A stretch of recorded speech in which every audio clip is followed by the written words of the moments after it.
Hi everyone, I'm Ravi Chugh. Sorry I can't make it live to Virtual Seoul, but I'm happy to be joining remotely from the past here in virtual Chicago. I want to thank Ron Garcia and the organizers for this invitation. It's a huge honor to be able to present here at ICFP. This talk is about research efforts to make programming languages and tools more interactive, more human-friendly, and hopefully more accessible and useful to a wide variety of people. And I hope to give you a sense that this is a fun and often funky area of work for functional programming research. The motivation for this kind of work should sound familiar. Like you, I love programming languages, particularly those with the kinds of capabilities studied here in the functional programming community. And programming languages keep getting better and better. This week alone, we have new ways to deal with our fragmented lives and other existential crises. We have new ways to efficiently climb trees, to reason with and tend to our gardens, to define laws and manipulate evidence, and so on and so on. But if we sit down and try to manipulate some heaps, or climb some trees, or fork some paths, the actual interfaces we use to build and understand our programs essentially look like this. We have a big text box where we punch in our source code, and we're surrounded by extra, smaller text boxes where we read and write other information about our programs. And all of this feels like a far cry from what we imagine an ideal programming system might look like, in part because we know that using a computer to do almost anything else besides programming looks a lot more interactive, a lot more user-friendly.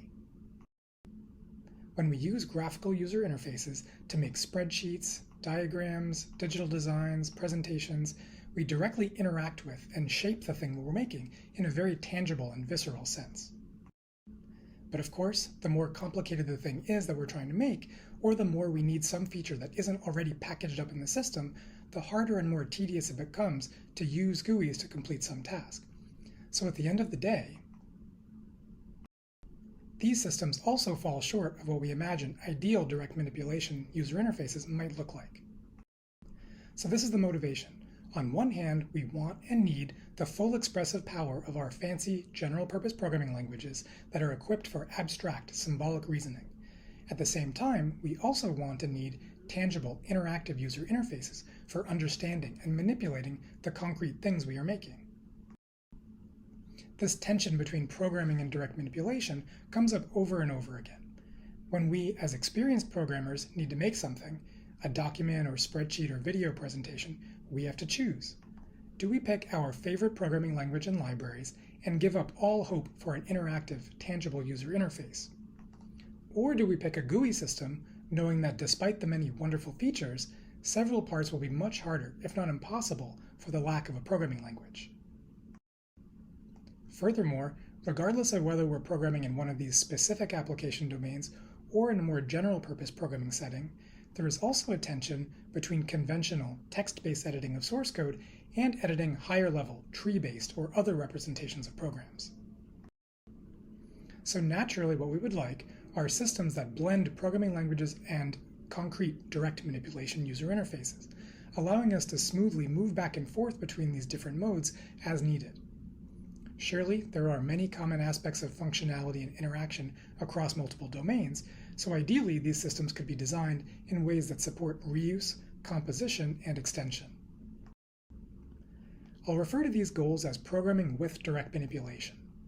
That is, in addition to unrestricted text-based editing of source code in whatever our favorite language happens to be, we would like the ability to inspect and interact with and change the output and have the system help suggest changes to the code based on these interactions. This picture shows interaction with the final program output, but it should also be possible to manipulate the intermediate results of evaluation, the entire trace from program to output. In addition, it would be nice to be able to more directly and graphically manipulate certain parts of the source code itself in cases where that might be preferable to text edits. So overall, programming with direct manipulation of both the code and its output. These goals are hardly new.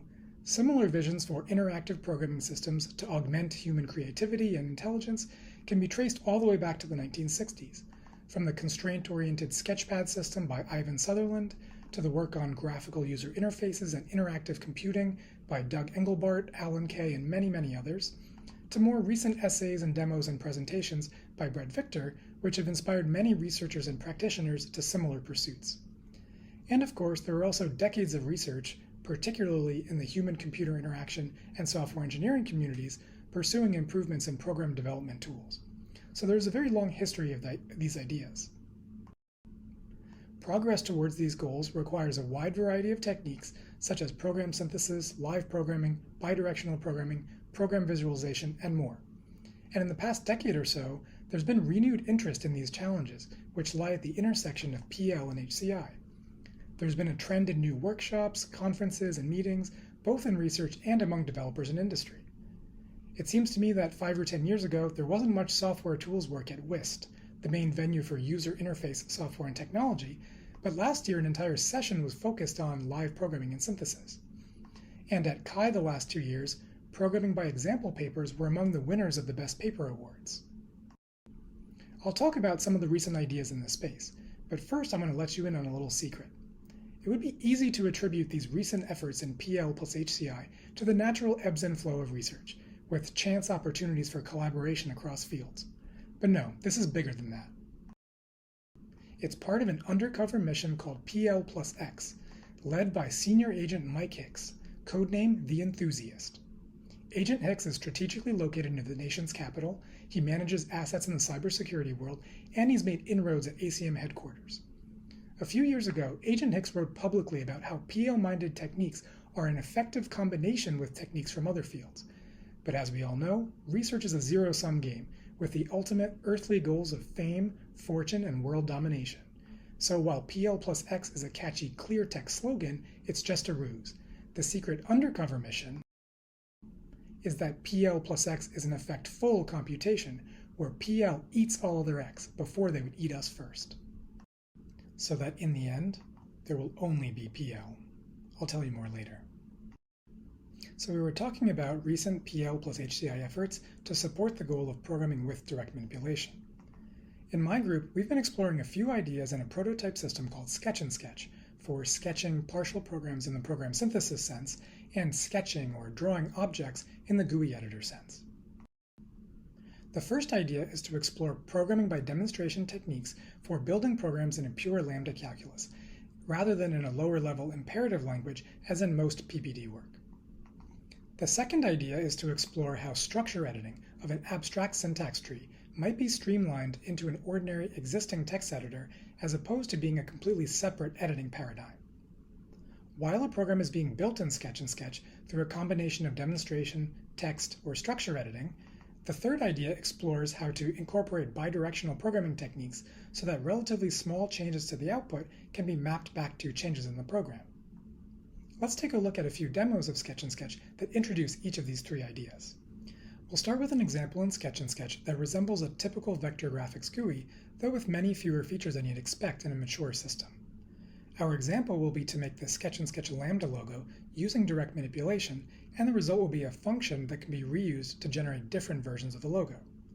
The pane on the left contains a program in a small Elm-like language, and this program generates the SVG drawing displayed in the right pane. The right pane also contains a drawing toolbox, where each of the shape tools corresponds to a library function written in the programming language.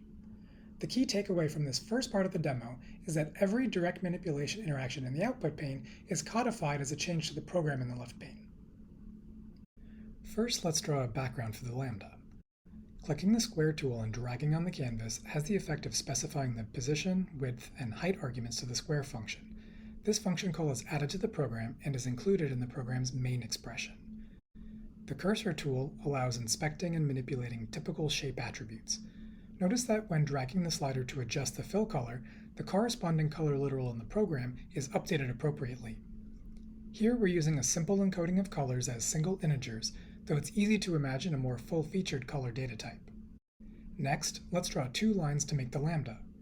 If we click the line tool and snap draw between the top left and bottom right corners of the square, Sketch and Sketch introduces variable bindings for the top left coordinate so that these variables can be used in both calls to square and line. The generated code also includes the simple arithmetic required to draw the line down to the bottom right corner. Snap drawing a second line from the bottom left corner to the center has a similar effect, again generating a new binding for the bottom right coordinate now used by both line definitions. At this point, the geometric constraints are codified in the program, so we could drag this logo around and this group would stay connected. Next, we'll observe that the two line colors can vary independently.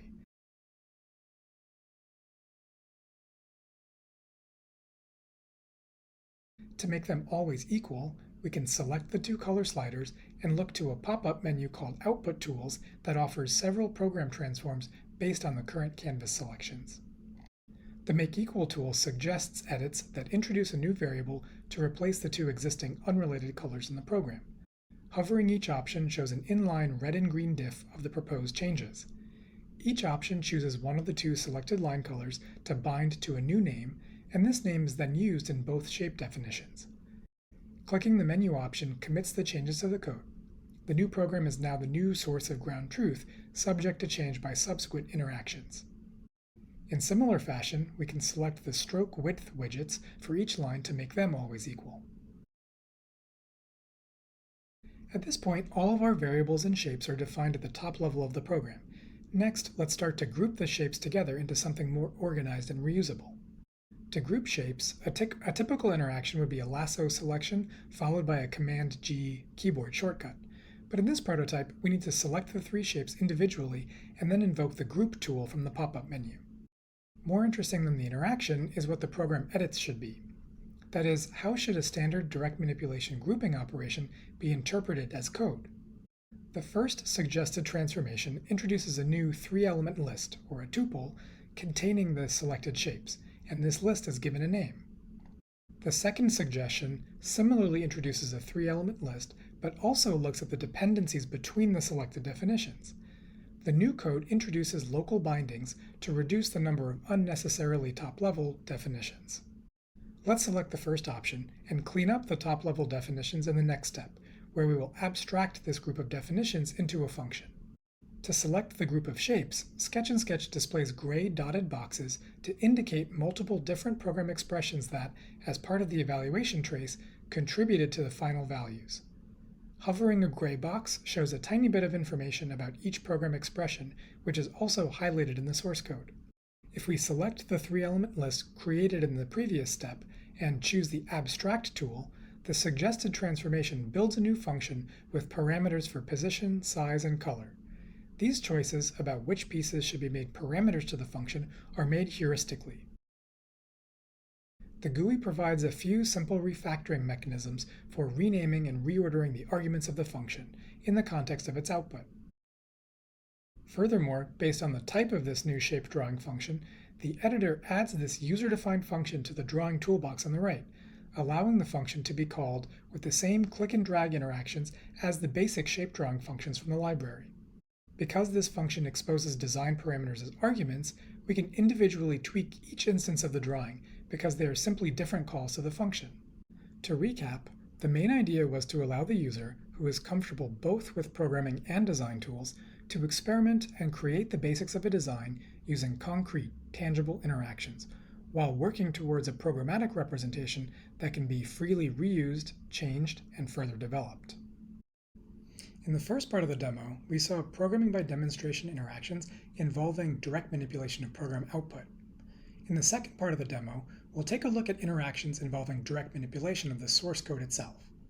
The key takeaway from the following demo is that in addition to regular text edits on the concrete syntax of the program, the left pane also supports certain program transformations by hovering, selecting, and clicking on the abstract syntax tree. The example will be another version of the same Lambda logo, again with the goal to build a nicely factored, reusable function. We'll use a couple drawing interactions to get started, but after that we'll just use the code editor this time around. Because we didn't snap draw the lines to the background rectangle, to start, each of the three shapes defines its own design parameters as literals. The code generated by demonstration happens to define line 2 before line 1, so let's use a copy-paste edit to reorder them. In addition to being in normal text mode, we can shift into what we call deuce mode, in which case we can hover over different parts of the AST, such as constant literals, function calls, whitespace stored in the AST, let bindings, and so on. If we use this GUI to structurally select something in the AST, a pop-up menu called Code Tools shows transforms that might be relevant given the selections. Here, if we select the rectangle definition and the whitespace at the top of the program, we can use the Move Definition tool to restructure things appropriately. For transformations like this, which include a single source selection and a single target selection, it's easy to imagine a more sophisticated interface that provides a drag-and-drop interaction, with nice visuals and animation to show the change. But in general, these transformations might involve multiple selections. For example, here we select the X position of each of the three shapes and, similar to earlier, use a Make Equal tool to replace the three literals with one that is bound to a name. We can do the same to make the Y positions equal,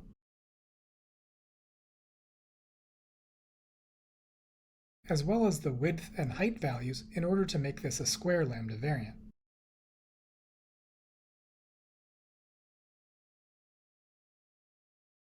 We can invoke a standard rename refactoring if we don't like any of the suggested names. So far, we've seen the code editor in two distinct modes, normal text editing mode or the deuce mode with structural edits.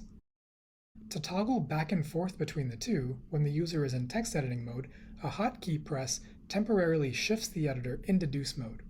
When the key is released, the editor is back in text mode. The next thing we'll do is combine some of the small definitions at the top of the program. We can structurally select definitions and move them inside tuple definitions. This allows us to quickly try out and rearrange things without having to shepherd whitespace, commas, and parentheses around via text edits. At this point, the program actually doesn't draw the lines in the correct positions, so I'll do some boring text edits to define the top left corner and center of the logo.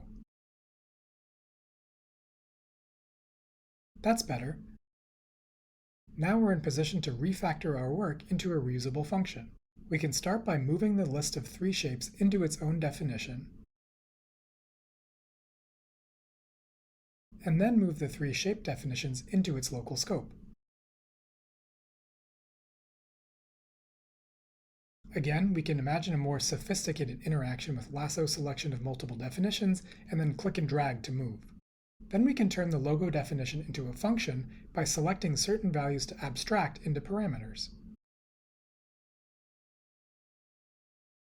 If we're not yet happy with our function boundary, we can continue to add, remove, and reorder arguments without having to worry about also updating all the call sites appropriately. Now it's time for final touches. Although auto-formatting tools are often useful, we might like to more locally and selectively preview and choose different styles. And to wrap up, maybe we'd like to see what things look like with the individual shape definitions in line because they're short and used only once.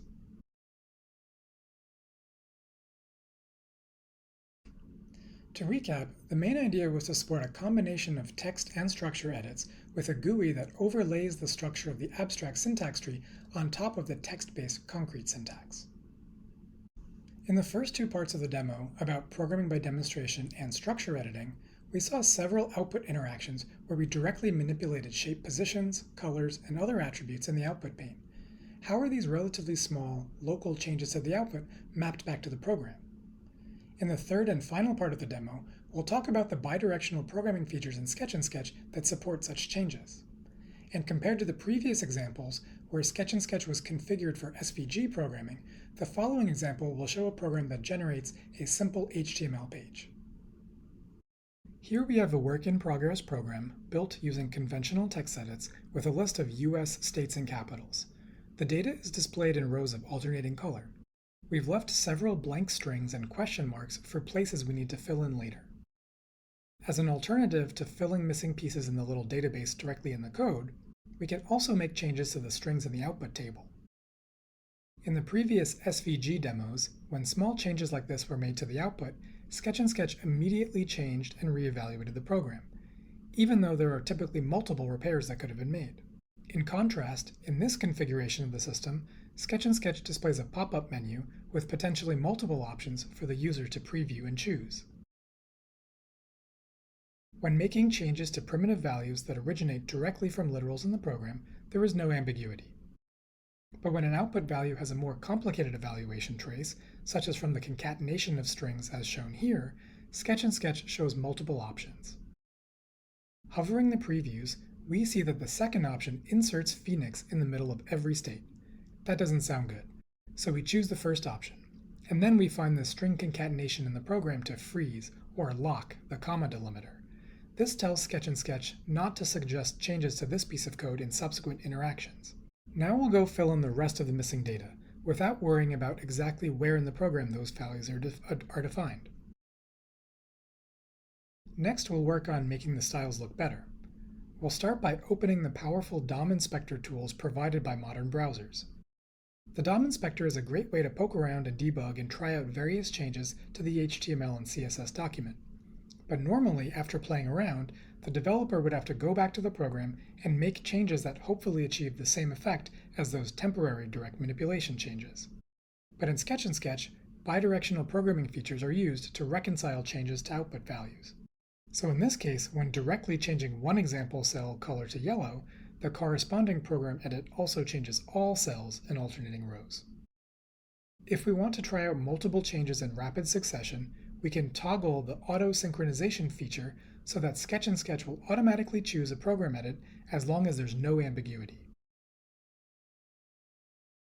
In certain situations, we can also add new style attribute pairs through the DOM inspector even when those styles were not originally in the program. So to recap, the idea here, like in the SVG programming demo earlier, is to allow the user to prototype and refine their work through a combination of programming and design. So that's Sketch and Sketch. Next, I'll talk a bit more about each of the three main ideas: programming by demonstration, structure editing, and bidirectional evaluation. And I'll also talk about some ideas in live programming and synthesis that didn't come up in the demo. My goal in the rest of the talk is to paint a broad picture of some of the many interesting challenges and techniques in these areas. First, programming by demonstration. The book Watch What I Do, written in the mid-90s, summarized the first couple of decades of work on programming by demonstration. Since then, there's been a steady stream of such end-user programming systems for a variety of domains, such as for building layouts of web pages, for web scraping, smartphone automation, virtual assistants, and more. Several of these systems, including MetaMouse, Chimera, and Mondrian, target the domain of drawing graphics. These systems support a variety of interesting interactions for graphical search and replace, for defining geometric constraints, and for visualizing a history of edit actions. In contrast, our goal in Sketch and Sketch so far has not been to build the ultimate visual graphics editor, but rather to explore whether GUI interactions can be represented as ordinary, text-based programs as a way to bridge rather than replace a full-featured programming language. To do that, we've identified several phases of a vector graphics workflow: drawing, relating, abstracting, and then refactoring, and we've designed several program transformations for each of these phases. Each of the tools looks at the evaluation traces of the selected values and then decides how to transform the program. We've used these tools to author a variety of parametric drawings that, unlike in prior PBD work, are represented as plain text programs, often with abstracted and reusable functions.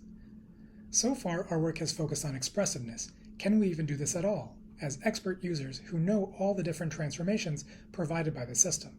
So there are certainly still big questions about how to make systems like this more usable, and of course how to offer similar functionality for values that don't inherently have visual representations. In terms of generating functional rather than more sequential programs, Cornel Elliott presented a neat illustration of how to manipulate functional programs using a nonlinear two-dimensional canvas of GUIs.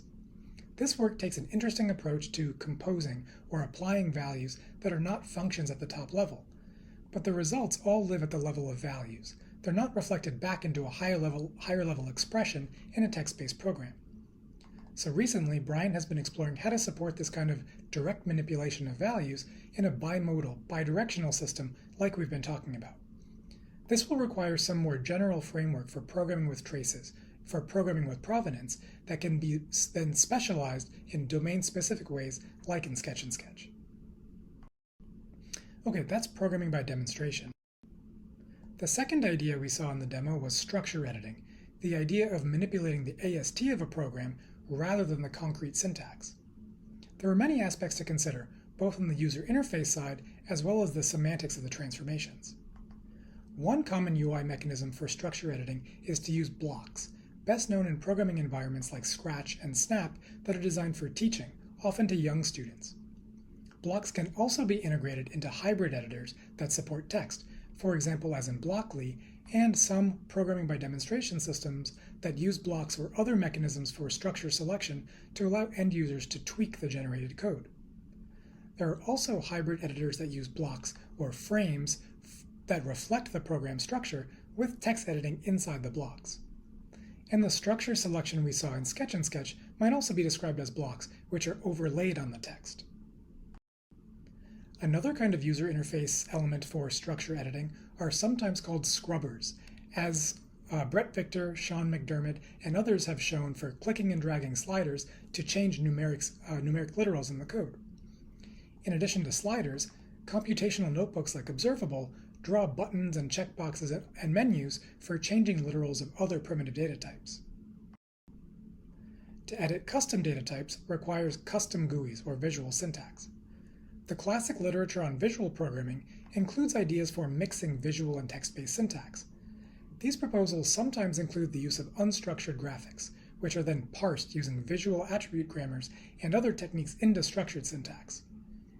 More recent efforts include Barista, which allows the programmer to define custom views for rendering certain code fragments, and Graphite, which allows custom GUIs to also generate literals to fill in a particular code fragment.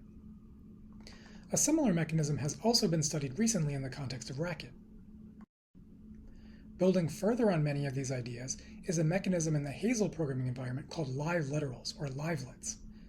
By bridging together some edit time and evaluation time operations, livelets in Hazel can be parameterized, for example by taking arguments that are filled by other livelet GUIs. Livelet GUIs can be composed to define GUIs for bigger data types, and there are live programming features in Hazel which provide these custom GUIs access to the runtime state of surrounding values so that livelets can provide interactive and immediate feedback to the user. So all of these ideas help make progress toward the goal of integrating text and visual editing. But these user interfaces really only make edits at the leaves of the AST. What about structure edits for larger transformations beyond the leaves? IDEs like Eclipse and IntelliJ often provide a catalog of refactorings, and for functional languages in particular, tools like the Haskell refactorer and the Sketch and Sketch prototype in the demo support some additional structured program transformations. The Hazel project develops an action semantics for hole filling at the leaves of the AST, but it remains an open question how to scale up such edit languages to describe larger program transformations and refactorings in a way that preserves static and dynamic information across compiles and allows the editor to be extended with new and custom transformations. Another big challenge for tools like this is usability. These big, fancy program transformations are useful only if the programmer knows how to find them and when to use them. How can we get inside the mind of the programmer to predict what will be useful? Well, Agent Omar has a long file, working undercover in computational neurobiology for years. Now he has his sights set on a new target. It's no coincidence that Agent Omar is stationed in Michigan, where senior agent Wes Weimer and his group have been studying the brains of people reading and writing code. If you think they're using fMRIs just to observe, think again. They're using functional brain imaging to deposit type theory directly into people's minds. Now, fMRI technology doesn't work perfectly yet for implanting structure editing thoughts into the mind, so we also need other tactics. Enter rookie agent Justin Lubin.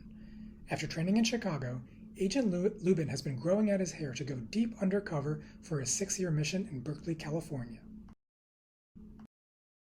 His first mission? To look directly into the eyes of the beast, the functional programmer, and talk to them and watch them work. By systematically analyzing and labeling the different edit steps that programmers take and the questions and strategies that arise in between edits, we can learn about what features to pursue in more interactive and user-friendly programming systems. Studies like this are common with novice programmers and with developers in industry using certain languages and tools, so it would be great to see more studies like this in our community and with a variety of user populations. So overall, I think there's a lot of reason to believe that structure editing can become part of a rich and practical programming environment. The third idea that came up in the Sketch and Sketch demo is the idea of bidirectional programming, the idea to change the output of a program and then run the program backwards to reconcile the change. The seminal work on lenses for defining bidirectional transformations has been developed for a variety of data formats, such as relational data, semi-structured tree data, unstructured strings, and graphs, and these advances span a broad and diverse literature. The strand of work I want to mention here is one that aims to bring the power of lenses into more mainstream programming languages.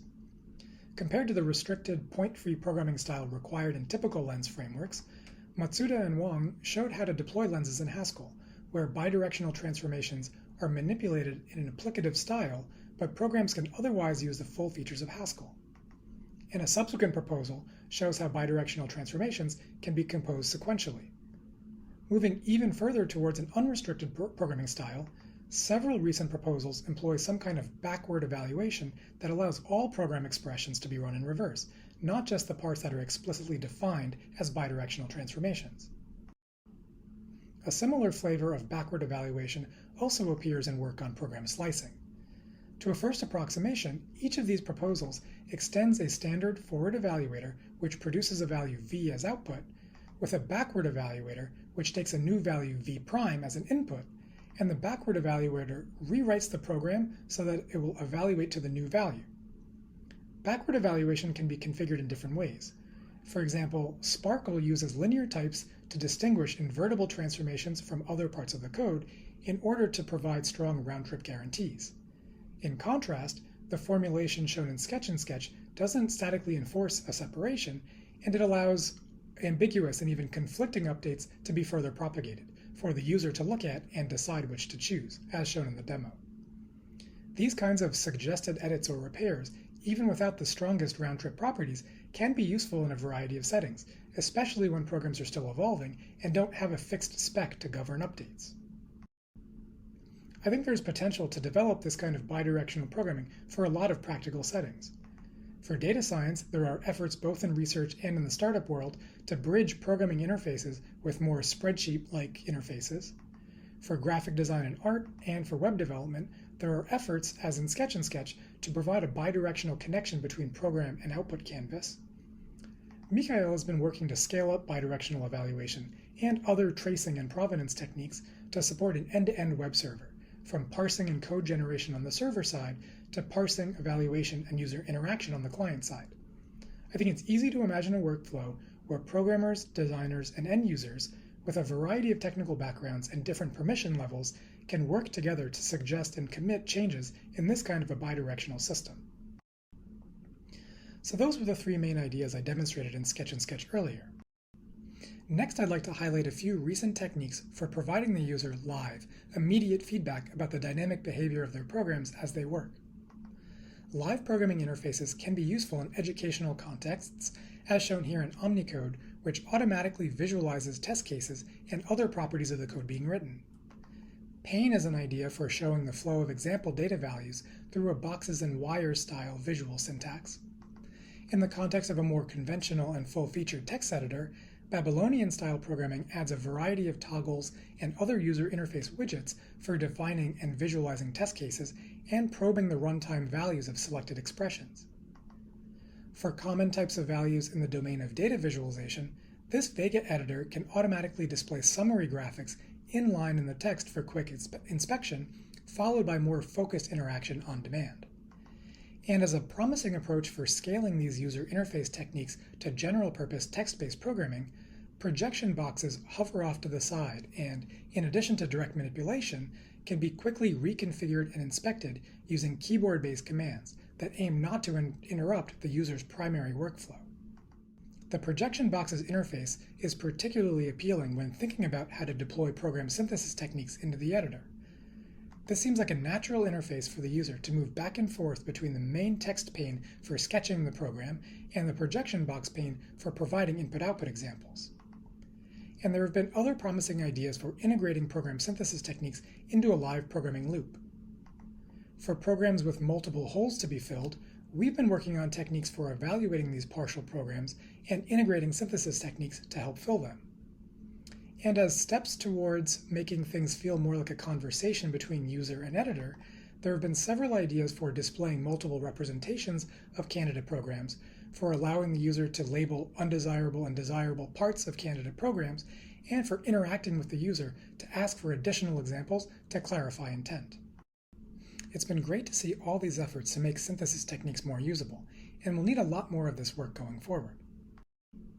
So that's a high-level overview of some ideas that go into hopefully building interactive programming systems that integrate direct manipulation. In addition to general-purpose programming environments, I think these techniques should also help with all these different GUI application domains. In the last part of the talk, I want to highlight two of these domains where there is a lot of really interesting work happening: spreadsheets and graphics editors. Spreadsheets have long been extremely flexible and successful in serving a huge variety of users, and many people can incrementally and iteratively find, use, and develop bits of code or formulas to help with their work. Spreadsheets have also been a good playground for adding the kinds of programming features found in a more traditional software development setting. And this unreasonable effectiveness of spreadsheets has lasted for decades, with no end in sight. So what makes spreadsheets so useful? One aspect is probably that even when formulas are used, the values are updated and shown live, taking precedence over the formulas, which are typically shown in a secondary formula bar area. With the recent addition of user-defined functions to Excel, the spreadsheet interface is now probably one of the most promising approaches to live programming in a general setting. Speaking of lambdas, it's never too early to get the message out. Here's tape from a private call last year between senior agents Simon Peyton-Jones and Benjamin Pierce. Imagine you were teaching programming using Excel. The thing I like about Excel is it's a very weak functional programming language, but it is purely functional, right? And you don't have to apologize for the absence of side effects. They're just not, it wouldn't make sense to have them. So if we could only make Excel into a decent programming language with function abstractions, lambdas and nestable data structures, that would make quite an interesting language to use for teaching. So for me, the sort of apotheosis of my professional life would be to teach functional programming to children using Excel, and that would bring educational functional programming and Microsoft Research all together. That would make me very happy. That's pure genius. So with this flexible live programming interface, it's natural to ask whether we can edit cells that are computed and then map those changes back to the code. This kind of functionality is starting to appear by using where provenance to track literal cell values that appear in the results of certain computations. And it will be great to see if similar bidirectional updates can be provided for computation with more complicated evaluation traces, with more complex expression provenance. Spreadsheets have, of course, also been home to significant advances in programming by example, starting with Sumit Kulwani's seminal Popple 2011 paper, which kicked off a long line of work and led to the new flash fill tool in Excel. And spreadsheets have also been home to a variety of other interesting techniques, such as for finding and debugging formula errors. So although spreadsheets have always lacked many of the bread and butter features that we would expect in any real programming system, spreadsheets have proven extraordinarily flexible and useful. And especially with some of these recent language extensions, spreadsheets provide a lot of really compelling opportunities both for PL and user interface design. As Jonathan Edwards has said, programming should be more like spreadsheets. Normal people learn how to use a spreadsheet, and programming should be that way. You should be able to pick it up and solve your own problems. It should be easy to do. I like this framing a lot. Hard to achieve, of course, but I think it's a valuable aspiration. So I've been talking about spreadsheets and data transformation. Now let's talk about data visualization. There are a variety of different kinds of programming and GUI systems for making charts. Spreadsheets typically provide chart choosers, which offer built-in chart types that can be instantiated with different data. Tableau provides what's called a shelf-building interface that allows data columns, filtering predicates, and other parameters to be dragged and dropped onto shelves that control different visual channels. This allows the user to rapidly explore a variety of chart types that would not otherwise be built in to a predefined chart chooser.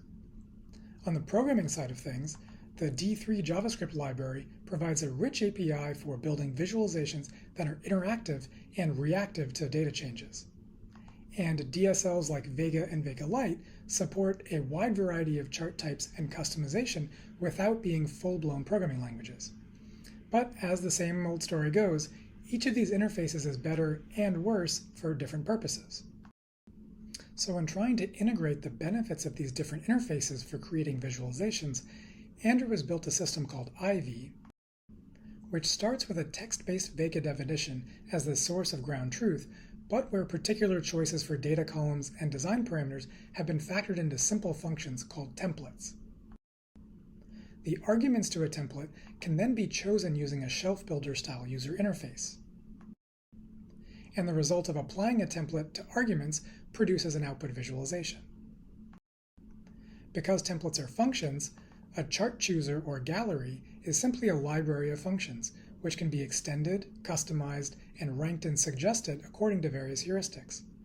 So an approach like this, which again builds on top of programs in a text-based language, might be a way to integrate what are currently disparate kinds of user interfaces. In the future, it would be interesting to try to scale this up to an interactive JavaScript programming environment where D3 programs are the source of ground truth, and where the user could directly manipulate the output visualization. Ivy aims to integrate text-based programming, shelf builders, and chart choosers, but there are many other complementary user interface paradigms worth combining. Data-driven guides and couscous extend drawing editors with the ability to define visual attributes in terms of data values. Lyra is a programming by demonstration system, and Falx uses program synthesis to help with both data transformation and presentation tasks.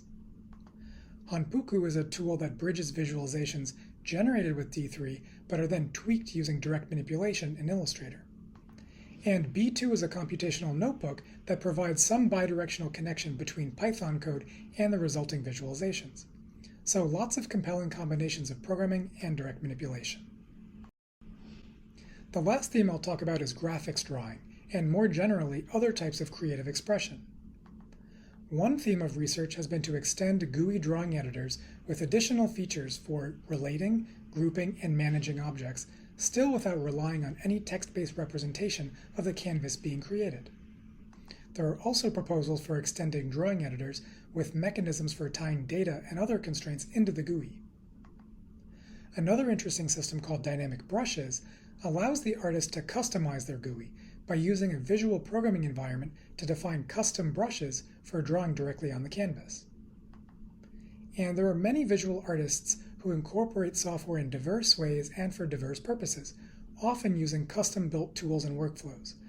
So there are opportunities to pursue new interaction paradigms that meet their programming plus design needs. One study I really like observed how developers and designers work together, in this case to build new user interactions for smartphone apps, but the themes are common to many kinds of collaborative projects.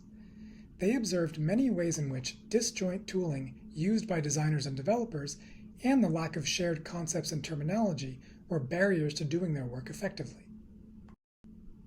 Here's one setting in which I'm personally interested in trying to bridge these gaps between designer and developer, regardless of whether they are multiple different people or just an individual user. P5 is a JavaScript library for generating graphics, animations, and other kinds of interactive web media. P5 is used by a community of artists, hobbyists, self-learners, and also by teachers in various workshop and classroom settings. What I'd like to see is for P5 to get the sketch-and-sketch treatment, scaling up the various synthesis, structure editing, bidirectional programming, and live programming techniques to work well for a language like JavaScript, and with enough GUI affordances to make it a compelling drawing tool. As a step in this direction, Andrew and I recently designed a new intro programming class for undergraduates and for high school students using JavaScript and P5.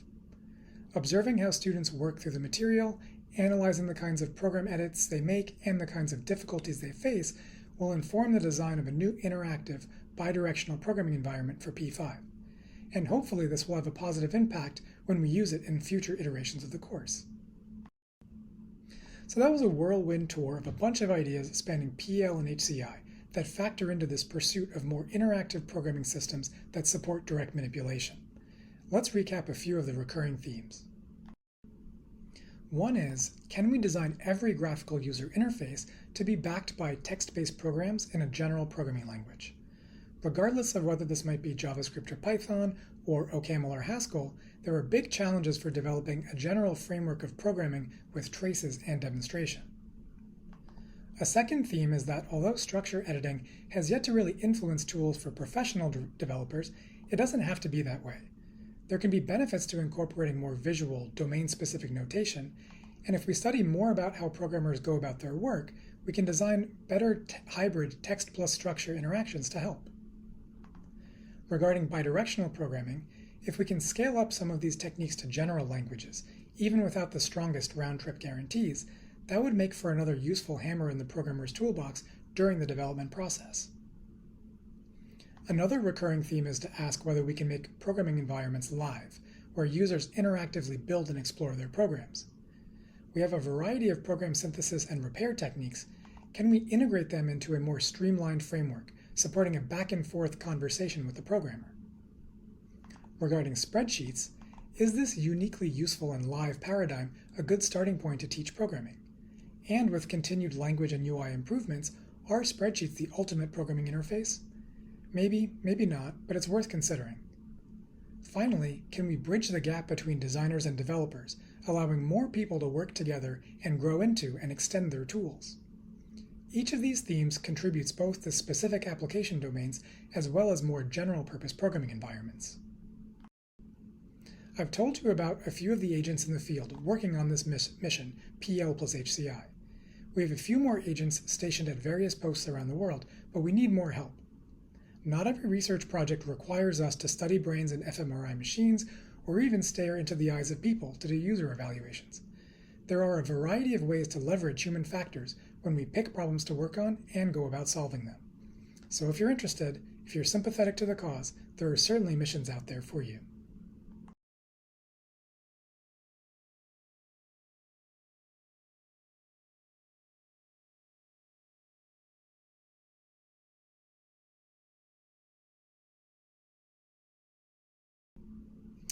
Okay, that's the talk.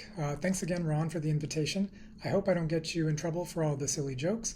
And thanks, senior agents, for humoring me. There are a lot of people I want to thank for encouraging me in this work. First is Roz Bodick, who spoke with me when I was starting to think about this hodgepodge combination of synthesis and user interfaces. It seemed like it would be a fun combination, but also funky in a maybe bad for a career kind of way. But Roz was really supportive, really encouraging, and that gave me a lot of confidence to start going down this path. And in just the first year or so after that, I had so many more positive interactions about this work, ranging from individual conversations to feedback on talks and demos and papers, so thank you all for your help. Many thanks to these terrific students and colleagues, Brian, Justin, Mikhail, Cyrus, Nick, and Andrew, who brought so much creativity and energy to this work. And thank you all for watching. Happy ICFP.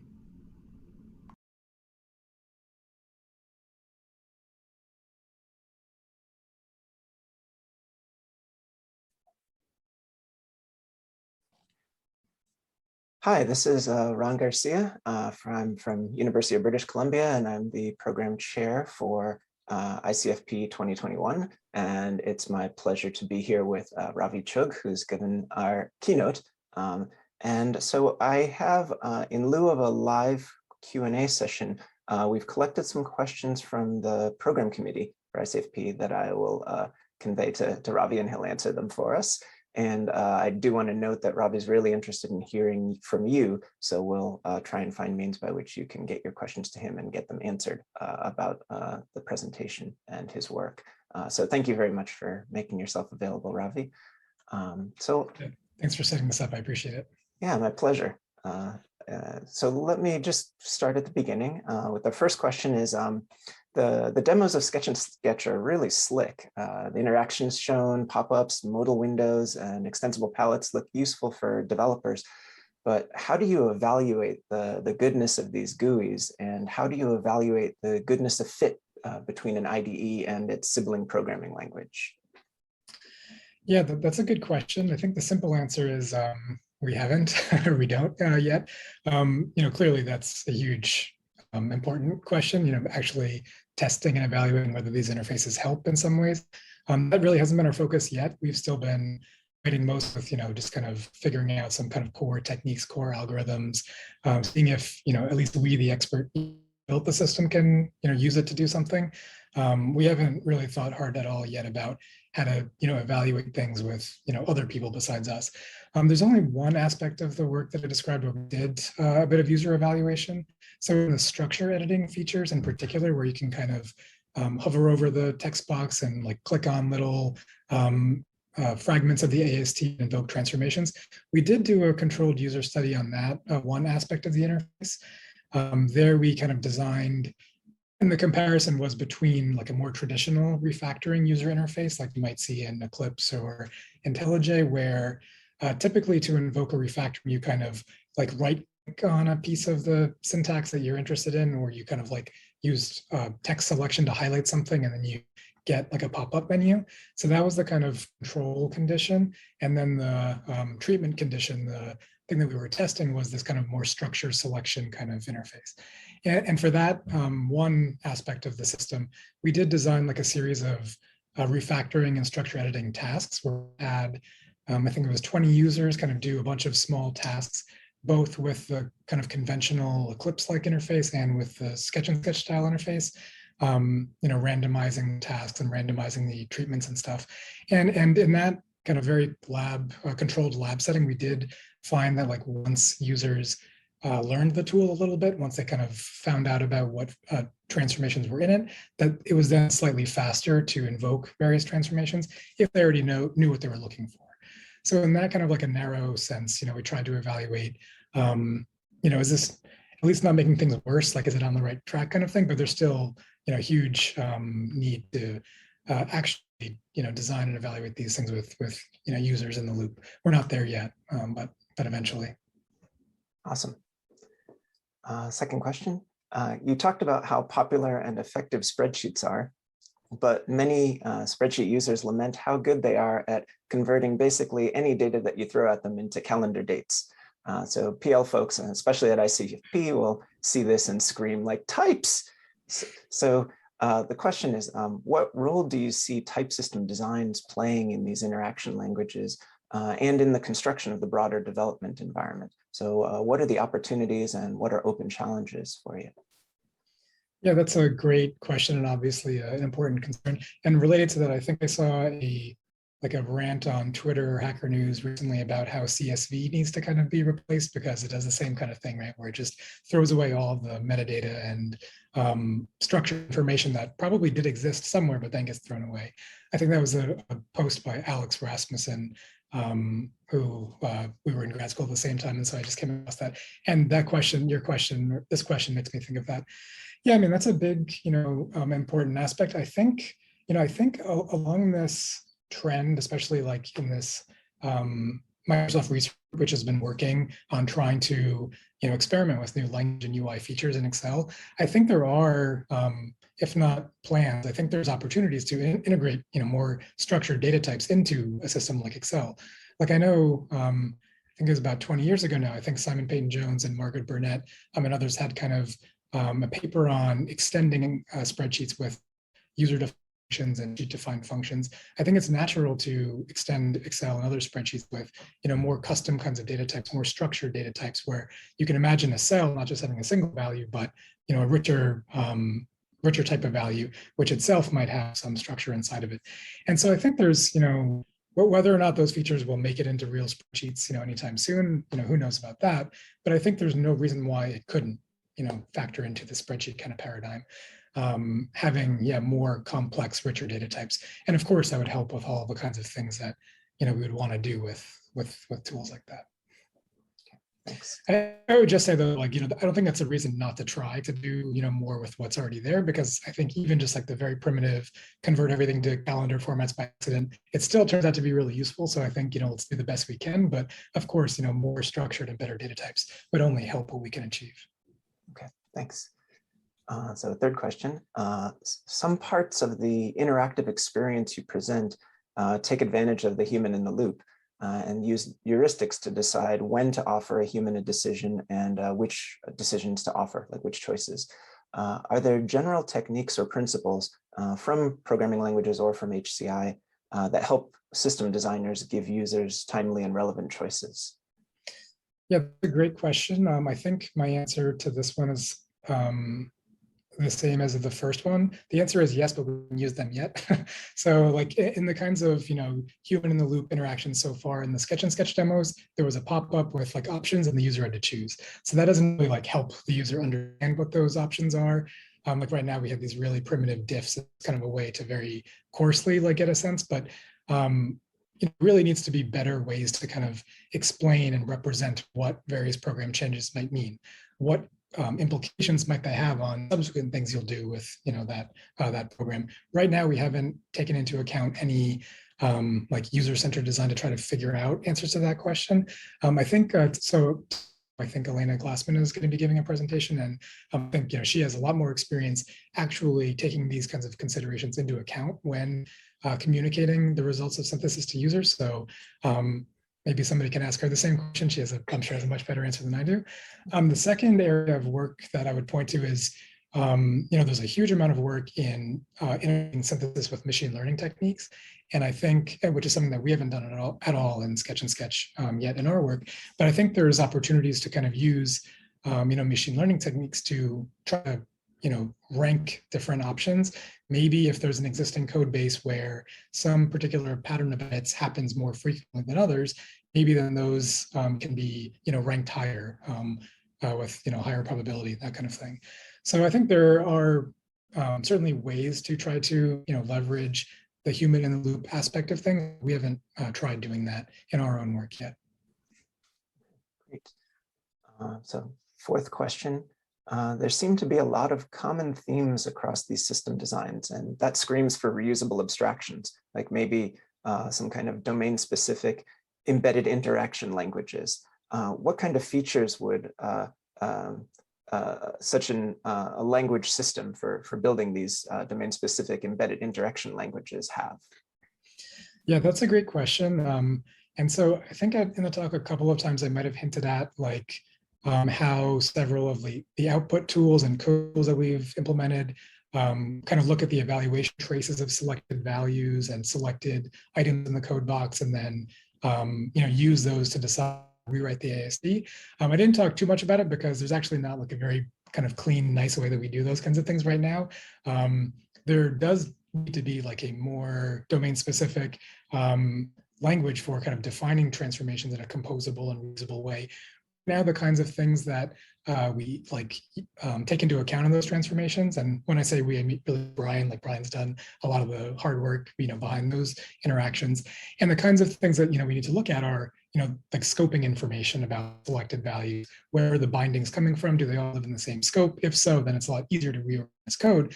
But if they fall across different function boundaries, then there's a lot of ambiguity, and in cases not a good answer to like where to reorder bindings and where to relocate things without changing other aspects of the program that the user didn't directly interact with. And so in general, like I think a DSL for a more principled way to define program transforms would need to know about scope and bindings. It'd have to know about dependencies between different expressions. Maybe live information about like how often different areas of different expressions are being evaluated, what their runtime results are. I think those are the kinds of things that would need to go into maybe a nice DSL, but I don't have like a good idea for what that would look like. But it's a huge challenge because right now we've kind of cobbled together a whole bunch of transforms that don't provide any guarantees, and so to scale this up to really make them extensible needs a much better approach than that. Great, thanks. And one big area of work that I've been meaning to learn more about is like Elko Visser and his group and folks that work on language engineering frameworks for abstracting over choices of parsing and type checking and things like that. I think maybe could be extended to take into account information about live information and program dependencies in a way that maybe could help with this goal, but I really don't know enough about it to be sure. Okay. That's a good pointer. Thank you. And for our last question, during the talk, you referenced some of Connell Elliott's work in this space, which raises the question, is there a role for functional reactive programming and FRP concepts in the design and implementation of these graphical editors? Yeah, that's a great question. I mean, in any kind of system that you're trying to build something interactive, like a web application or an animation or a movie or anything like that, clearly writing programs in a reactive style has a lot of benefits. And so it's a natural domain in which to then also build tools, because just like, you don't have to track, state as much when you're programming in a functional style. When you're programming in a reactive style, you don't have to worry as much about the individual sequence of events that, come in. And so I think there's, from the simplest kind of affordances you can imagine, where you've got like a slider of like, a timeline of events that, happen, you can kind of rerun and replay your program in both directions. I think there's a lot of benefits that functional and also functional programming paradigms enable this kind of environment. But I think even like when, I mean, a more imperative local kind of setting, I think there's still ought to be there still should be ways to provide the kinds of interactions that we have in mind, even when the program is written in a lower level kind of way. I hope, at least. Okay, great. So that's the end of our Q&A. I wanted to thank Ravi once again for a great keynote, and really appreciate your insights and your time. Thanks a lot, Ron. I really appreciate it. Awesome.